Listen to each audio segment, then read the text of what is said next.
The abandonment. The grand chamber of the Galactic Council had never known such silence. Chancellor Vexthor's 3 eyes swept across the circular assembly hall, his chitinous fingers tapping an irritated rhythm against the obsidian podium. 247 species were represented in this chamber, their delegates seated in precisely calculated tiers that rose toward the domed ceiling like the rings of an ancient amphitheater. Every seat was filled, every seat except 12. The human delegation section sat empty, the chairs pristine and undisturbed. No ambassadors, no aides, no translators, not even a formal notice of absence had been filed. "This is unprecedented," muttered Ambassador Krilna, her feathered crest flattening against her skull in a gesture of unease. The Avix delegate had served on the council for 30 cycles, and in all that time she had never seen a species simply not show up. Unprecedented and insulting, Vexthor hissed, his mandibles clicking with barely contained fury. The humans think they can simply ignore a mandatory assembly? Their arrogance knows no bounds. A ripple of agreement passed through portions of the chamber. The humans had always been controversial members of the council. Too young, many said. Too aggressive. Too unwilling to accept their place in the established order.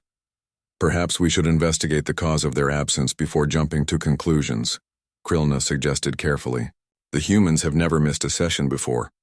Because they knew the consequences, Vexthor snapped. But clearly they have forgotten their place. Very well. Let them sulk in their little corner of the galaxy. We have important matters to discuss, matters that do not require the input of such a primitive species. The session proceeded, though an undercurrent of unease persisted. Various delegates proposed trade agreements, disputed territorial claims, and debated resource allocation. All routine matters, all proceeding as they had for millennia. It was only when they broke for the mid-cycle recess that Krilna accessed her private communications terminal and discovered the message. It had been sent 3 standard days ago, addressed to the entire council, but buried under layers of bureaucratic protocols that ensured it would not reach most delegates until they actively searched for it. Typical human efficiency. They had made sure everyone could access it, but had not made it convenient. The message was brief. To the Galactic Council, after extensive deliberation, humanity has decided to withdraw from all council activities. Agreements and obligations effective immediately.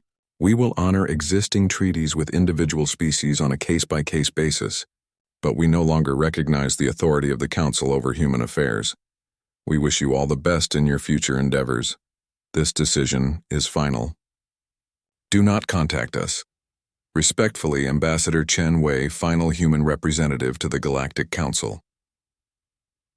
Krilna's second heart stuttered.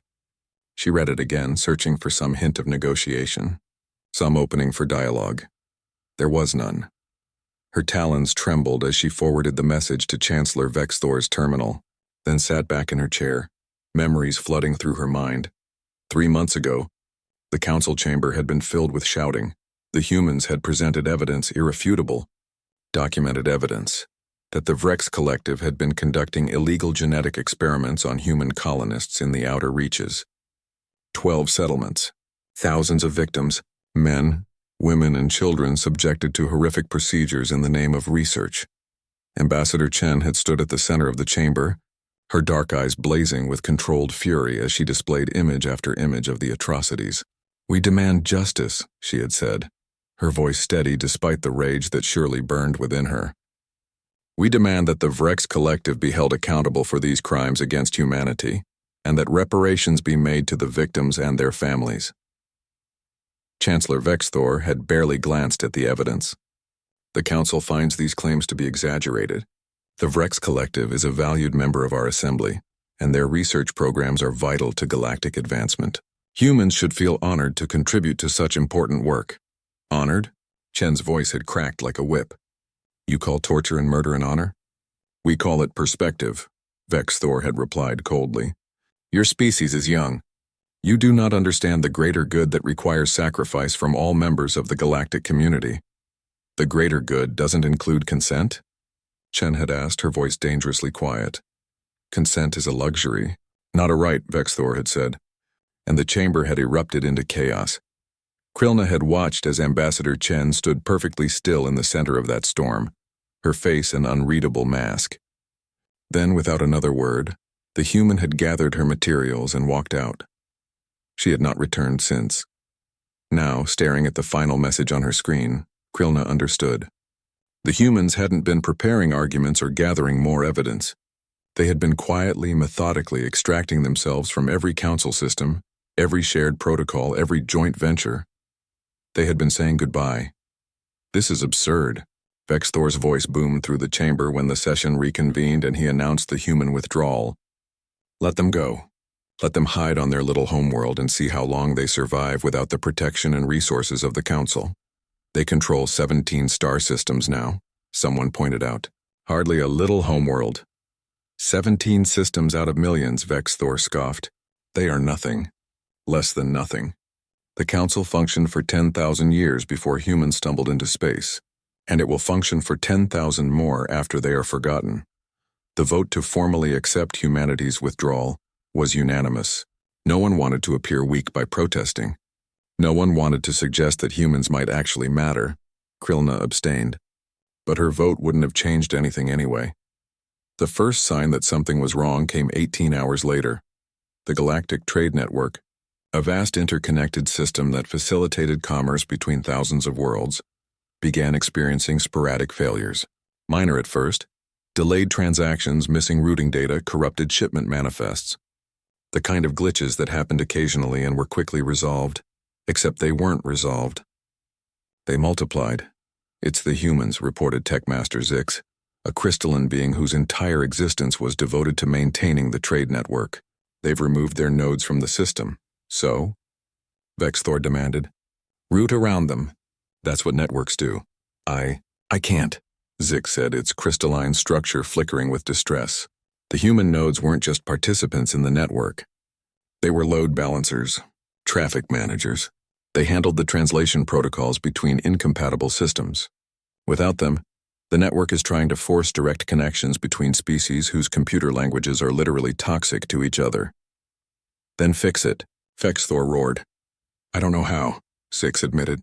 The humans designed those systems. They said it was their contribution to the council.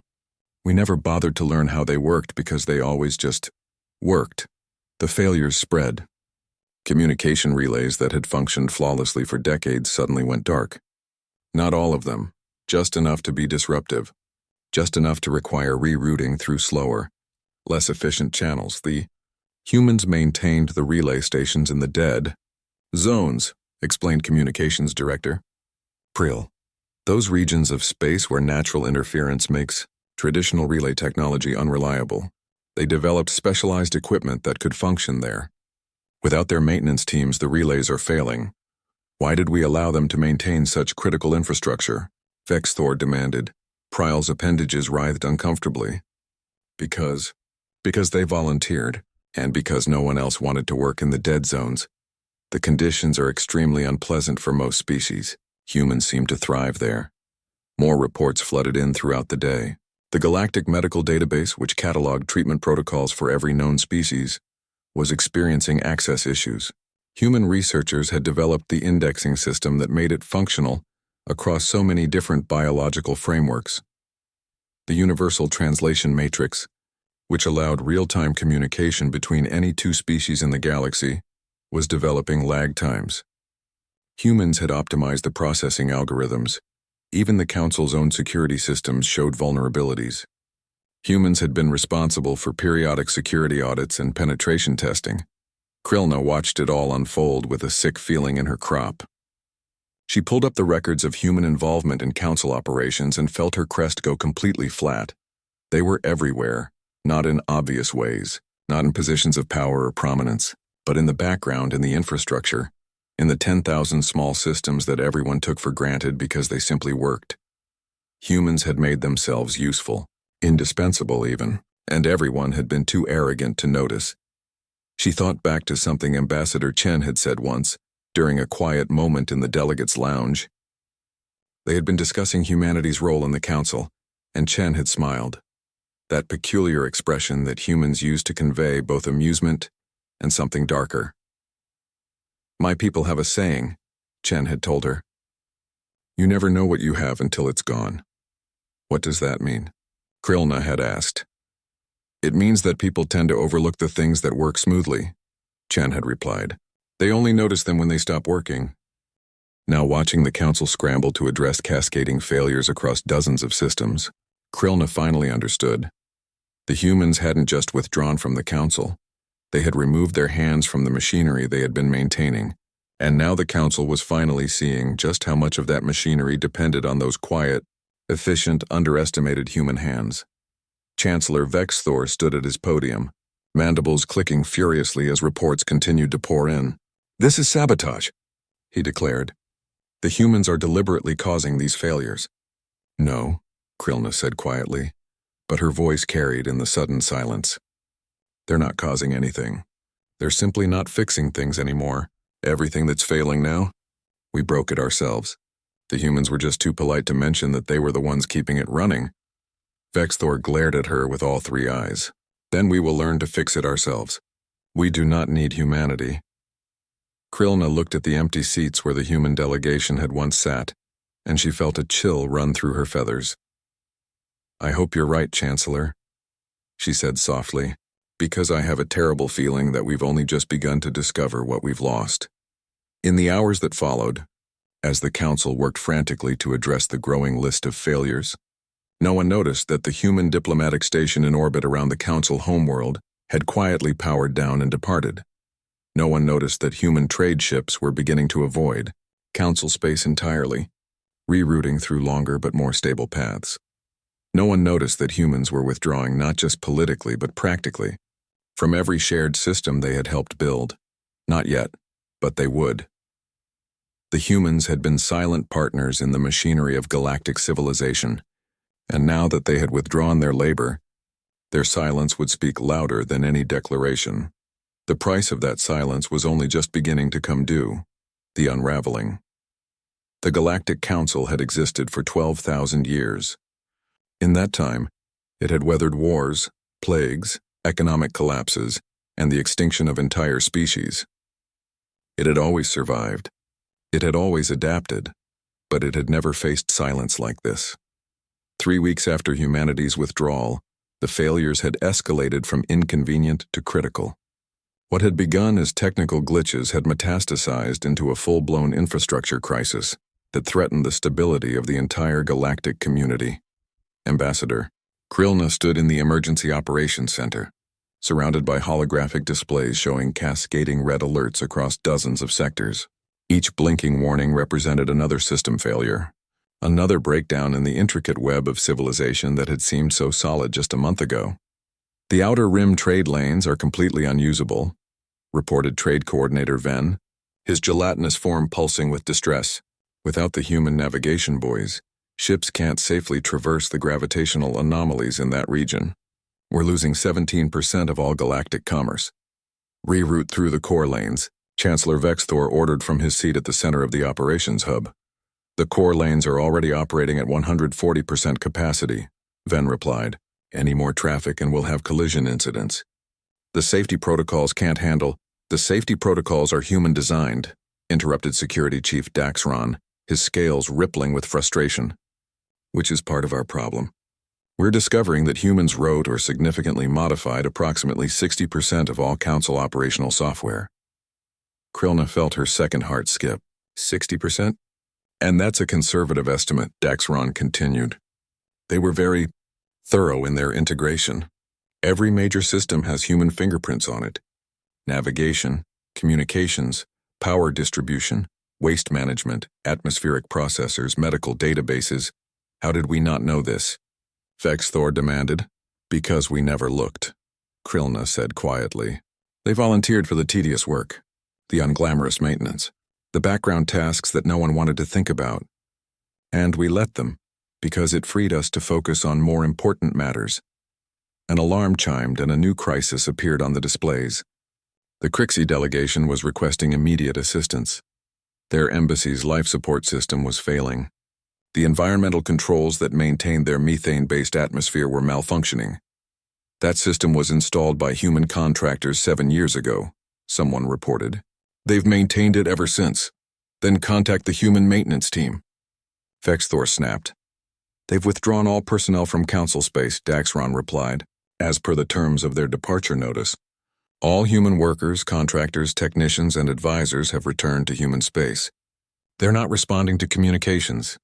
Break into their embassy, Vexthor ordered. Steal their technical documentation. We need those repair protocols. The embassy is empty, Chancellor. They cleared it out completely. Even removed the computer cores. There's nothing left but furniture. For the first time since Krillna had known him, Chancellor Vexthor looked uncertain. The Crixie were eventually relocated to a backup facility, but the incident sent shockwaves through the Council. If the humans had withdrawn so completely that they wouldn't even provide emergency technical support, what else might fail? The answer came faster than anyone expected. The galactic credit, the universal currency that had facilitated trade between thousands of worlds for millennia, began to destabilize. Economic Coordinator. Thexari appeared before the emergency session with what could only be described as panic in her photoreceptors. The credit exchange algorithms are failing, she announced, her voice modulator crackling with distortion. We're seeing wild fluctuations in value. Some currencies are gaining 300% against the credit in a single day, then crashing to zero the next. That's impossible, stated Vexthor flatly. The credit is backed by the Council itself. Its value is guaranteed. Its value is calculated, Thexari corrected, by an incredibly complex algorithm that balances the economic output of thousands of worlds, accounts for resource availability, population growth, technological advancement, and hundreds of other factors. That algorithm was designed by human economists 200 years ago and has been maintained by human financial analysts ever since. The silence in the chamber was deafening. And let me guess, Krillna said, already knowing the answer. The humans took that algorithm with them. Not just the algorithm, Thexari replied miserably. The entire infrastructure. The quantum computers that run the calculations. The redundancy systems. The security protocols. All of it was housed in human-controlled facilities. All of it is gone now. How long can the credit system function without it? Vexthor asked. We passed that point 3 days ago, Thexari admitted. Right now we're running on momentum and faith. But traders are starting to notice. Some are already refusing to accept credits. They're demanding physical resources or direct barter. If this continues, we're looking at complete economic collapse within 2 weeks. Vexthor's mandibles clicked in a pattern that Krillna had learned to recognize as suppressed rage. Assemble our best economists. Have them reverse engineer the human system. We're trying, Thexari said. But human mathematics is different. They think about problems in ways that don't translate well to other species. Their algorithms contain what they call intuitive leaps that seem to violate logical progression yet somehow work.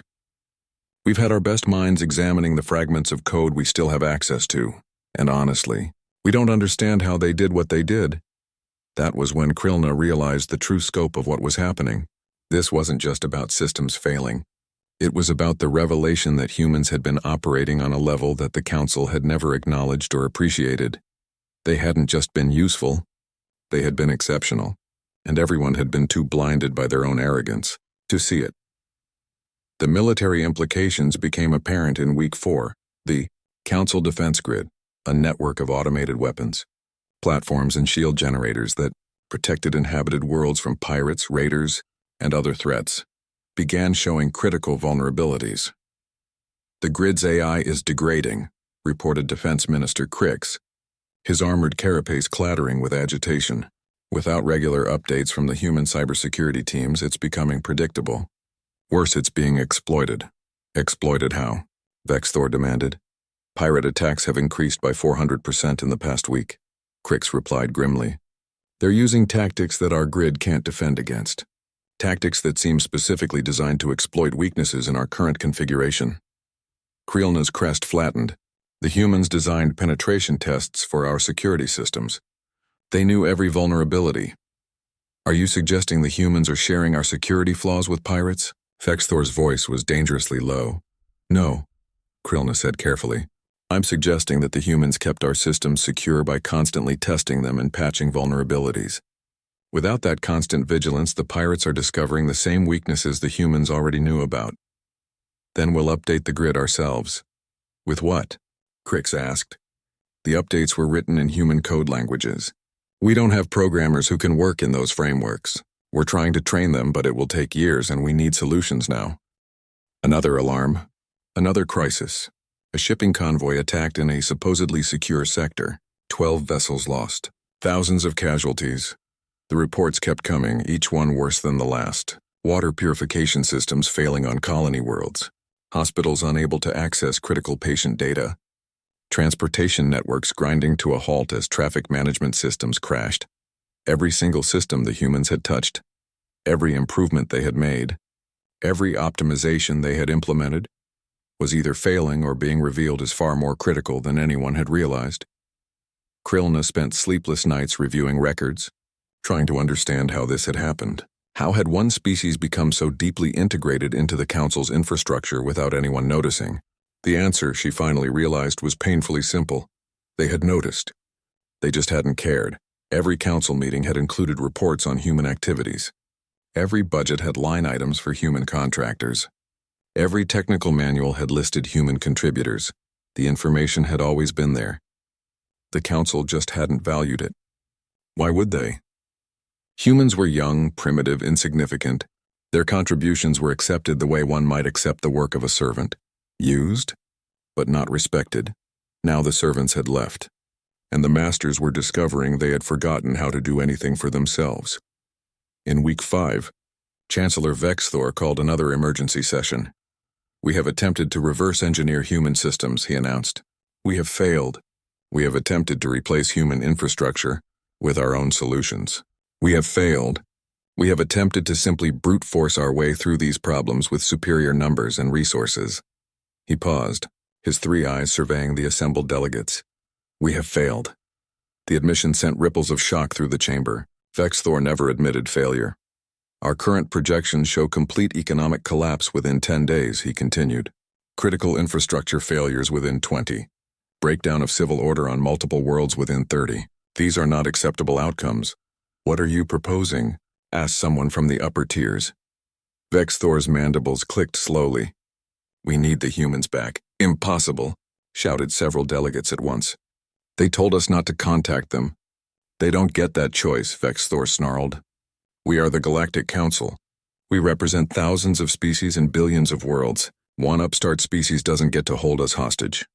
They're not holding us hostage, Krillna said, her voice cutting through the growing chaos. They're just not helping us anymore. There's a difference. Semantics, Vexthor spat. The result is the same. We need them, whether we like it or not. And what makes you think they'll come back? Krillna asked. We betrayed them. We dismissed their concerns. We called their suffering a contribution to the greater good. Why would they help us now? Because they're humans, Vexthor replied. For all their faults, they're pathologically altruistic. They can't resist helping those in need. We simply need to make them understand how dire the situation is. Krillna felt something cold settle in her crop. You're going to guilt them into saving us. I'm going to use every tool at my disposal to preserve this council, Vexthor said, including appealing to human sentiment. And if they refuse? Vexthor's silence was answer enough. The vote to dispatch a diplomatic mission to human space was nearly unanimous. Only Krillna abstained, though several delegates looked uncomfortable as they cast their approval. As the session ended and delegates filed out, Krillna remained in her seat, staring at the empty chairs where the human delegation had once sat. She wondered if Ambassador Chen was watching this somehow. If she was laughing at the council's desperation, or if she felt any satisfaction in seeing them finally acknowledge what they had lost. Probably neither, Krillna thought. Chen had always been practical, not vindictive. She had probably seen this coming from the moment the council dismissed her evidence about the Vrex experiments. The humans had tried to work within the system. They had followed the rules, presented their case, asked for justice, and when the system failed them, they had simply walked away.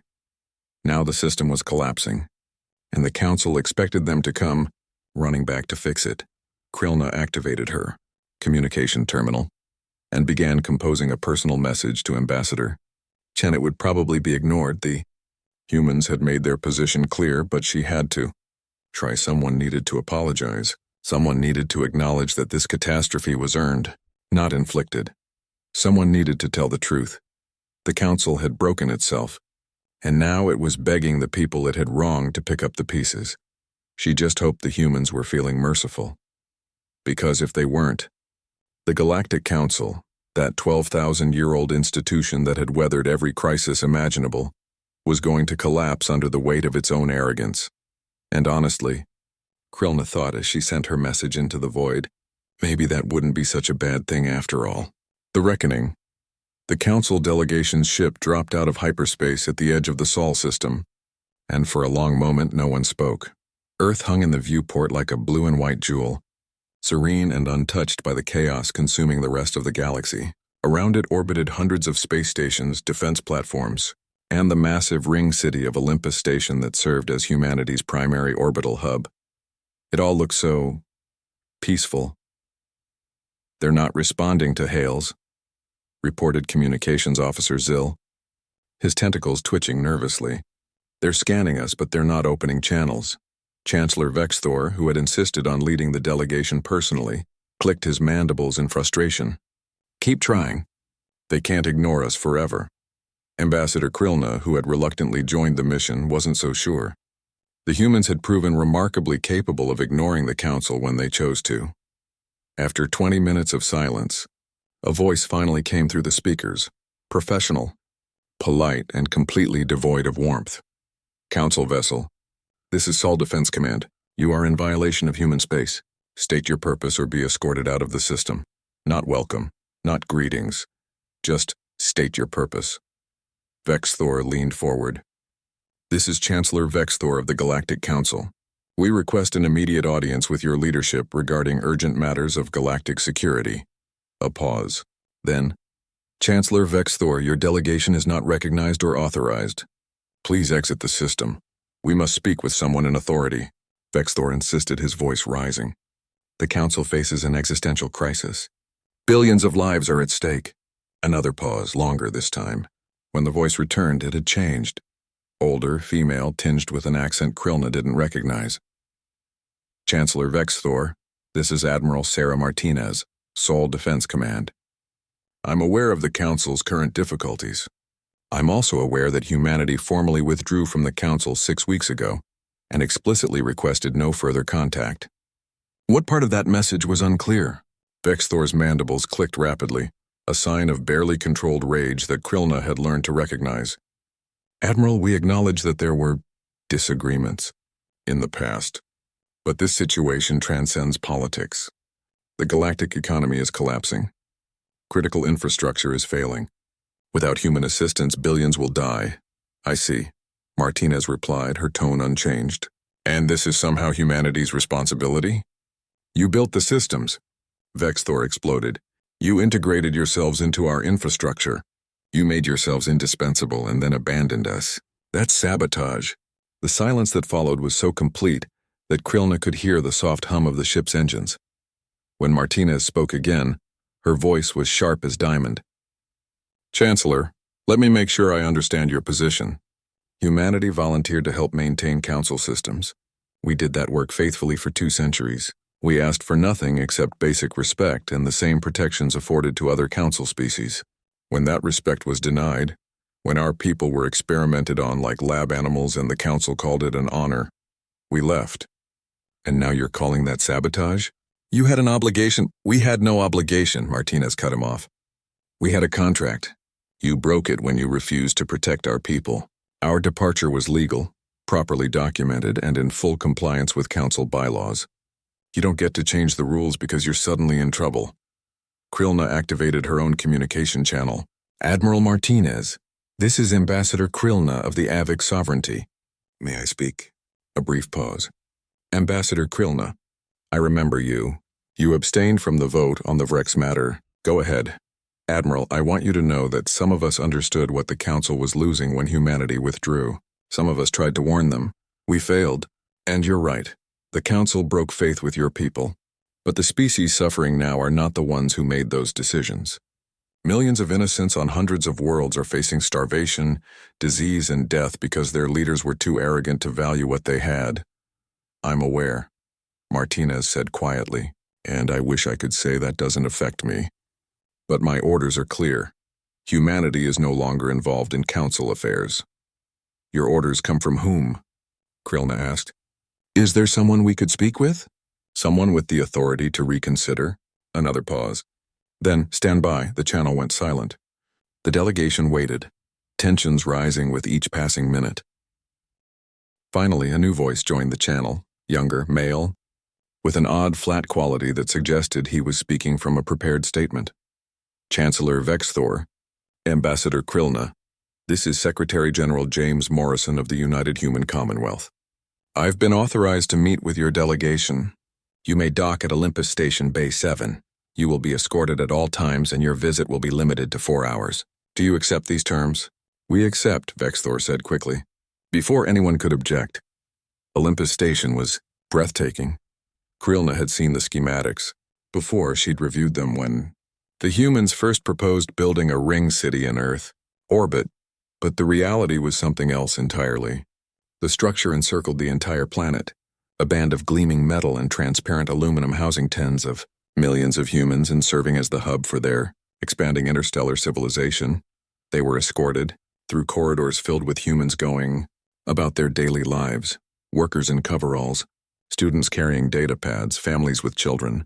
Everyone they passed gave the delegation curious looks, but no one seemed particularly concerned or impressed. It was so different from the council chambers, where every species tried to project power and importance. Here, people just lived. Secretary General Morrison met them in a simple conference room with a view of Earth. He was a middle-aged man with gray-streaked hair and eyes that reminded Krillna of Ambassador Chen, calm on the surface, but with depths that suggested he saw more than he revealed. Chancellor Vexthor, he said, not offering any gesture of greeting. You have 4 hours. I suggest you use them wisely. Vexthor launched into his prepared speech. The galactic crisis, the economic collapse, the humanitarian catastrophe unfolding across known space. He painted a vivid picture of suffering and desperation, and to his credit, he didn't try to minimize humanity's importance. Morrison listened without interruption, his expression unreadable. When Vexthor finally finished, Morrison leaned back in his chair. So you want humanity to return to the council and fix the systems we built? Yes, Vexthor said. Name your price. We'll pay it. Our price, Morrison said slowly, is not something you can pay. Try me. Morrison stood and walked to the viewport, looking down at Earth. Do you know what happened after we left the council, Chancellor? We mourned. Not for the political relationship. That was always transactional. We mourned for the victims of the Vrex experiments. We mourned for the justice that would never come. We mourned for the naive belief that the galaxy was a place where right and wrong mattered. He turned back to face them, and then we moved on. We stopped looking outward and started looking inward. We invested in our own worlds, our own systems, our own people. And do you know what we discovered? We're happier now, more productive, more unified. Leaving the council was the best thing we ever did. Millions will die, Vexthor began. Millions died in Vrex experiments. Morrison interrupted. Where was your concern then? The silence was crushing. Krillna found her voice. Secretary General Morrison, you're right. The council failed your people, failed them catastrophically. But punishing the council means punishing billions of innocents who had no say in those decisions. Is that justice? Morrison's expression softened slightly when he looked at her. No, Ambassador, it's not. Which is why I'm going to make you an offer, not because the council deserves it, but because those innocents you mentioned do. He returned to his seat and activated a holographic display. Humanity will provide emergency assistance to prevent immediate humanitarian catastrophes. We will stabilize critical life support systems, provide medical aid, and ensure that no one starves or suffocates while the council gets its house in order. Vexthor's mandibles clicked eagerly. Excellent. When can your teams— I'm not finished, Morrison said coldly. In exchange for this assistance, humanity demands the following. 1. Formal condemnation of the Vrex Collective and full reparations to all victims of their experiments. 2. Complete overhaul of council governance to include real oversight and accountability. 3. Establishment of a universal Bill of Rights that applies to all species equally. And 4. Humanity will maintain permanent independence from the council, providing assistance only on a contract basis with terms we set. Those demands are— Vexthor began. Non-negotiable, Morrison finished. Furthermore, we will not repair or maintain the systems we previously built for free. If the Council wants human expertise, you'll pay market rates. If you want human technology, you'll license it properly. The days of humanity serving as the Council's unpaid maintenance staff are over. You're holding the galaxy hostage, Vexthor accused. No, Morrison replied calmly. We're establishing boundaries. You can accept our help on our terms, or you can solve your problems yourselves. But you don't get to exploit us anymore. That era is done. Krillna watched Vexthor's internal struggle play out across his features. His pride warred with desperation. Arrogance battled pragmatism. Finally he asked, "If we agree to these terms, will you help us rebuild?"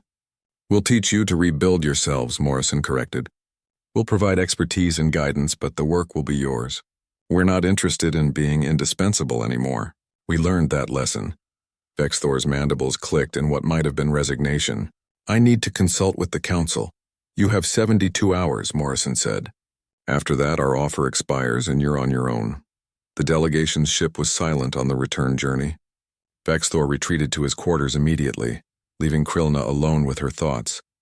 She kept thinking about the humans they'd seen on Olympus Station, so normal, so unconcerned with galactic politics. They had moved on. They truly had. The Council, meanwhile, was tearing itself apart with recriminations and blame. Some delegates wanted to accept Morrison's terms immediately. Others saw it as unacceptable humiliation. A few delusional fools still insisted they could solve the problems without human help. The vote, when it finally came, was closer than Krillna had expected. 187 in favor. 60 against. The Council would accept humanity's terms.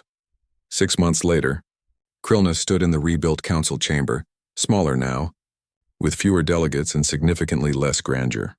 The reforms had been painful. Species that couldn't accept the new accountability measures had withdrawn. The Vrex Collective had been dissolved entirely, its leadership facing trial for crimes against sapient beings. The galactic economy had stabilized, though it operated on a fundamentally different model now, more local, less centralized, with human contractors providing expertise but not infrastructure. And the 12 seats that had once belonged to the human delegation remained empty, not as a vacancy, but as a memorial, a reminder of what arrogance had cost them. Krillna had been elected as the new chancellor, chosen specifically because she had opposed the decisions that led to this crisis. Her first act had been to establish the Office of Accountability, tasked with preventing future exploitation of any member species.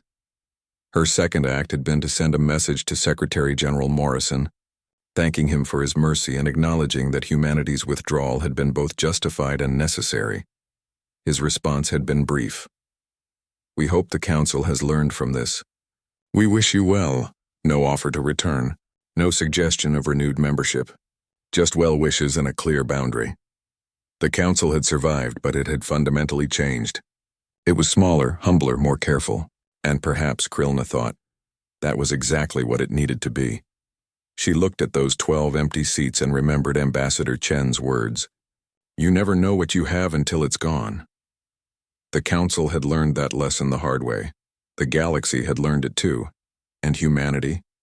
Humanity had moved on to build something better, unshackled from a system that had never truly valued them. Sometimes, Krillna reflected, the greatest act of strength isn't staying to fight. Sometimes it's knowing when to walk away, and letting those who took you for granted discover, in your absence, exactly what you were worth, and